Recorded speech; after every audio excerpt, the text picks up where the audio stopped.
जसे की mobile, computer, laptop, pen etcetera etcetera. त्यांचे ॲडव्हान्टेजेस पण खूप चांगले आणि डिसॲडव्हान्टेजेस पण खूप चांगले. आता समजा आपण डिसॲडव्हान्टेज पाहिलं तर त्यांनी जे नॅचरल म्हणजे आपल्याकडे नॅचरल इंटेलिजन्स त्यांच्याकडे आर्टिफिशियल असेल.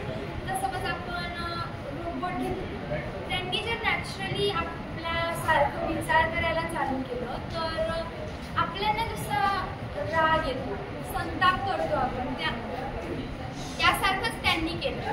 तर आपण काही वस्तू वगैरे फोडत नाही, पण त्यांना जर संताप आला तर ते आपल्यालाच हानी पोहोचवत, आपल्यांवरच अटॅक करते.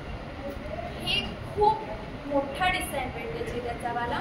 आणि ॲडव्हान्टेजेस पाहिले तर आपल्यापेक्षा कमी वेळेत ते काम करू शकतात, आपल्यापेक्षा बेटर काम करू शकतात आणि त्यांना फार चांगले बनवलेले असले तर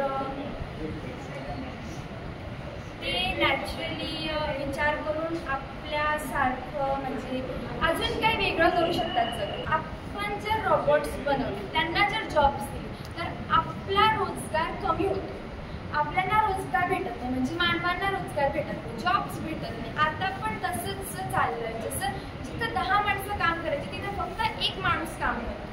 आपले जॉब्स कमी होत आहे, आपला रोजगार कमी होत आहे. मग याच्यासाठी पण आपण विचार करायला हवा. आणि जर आपल्याला पुढे जाऊन भविष्यात जॉबच राहिले नाही तर मग माणूस करेल काय, आपलं पोट भरेल कसं, याच्यासाठी पण आपण विचार करायला हवा. आणि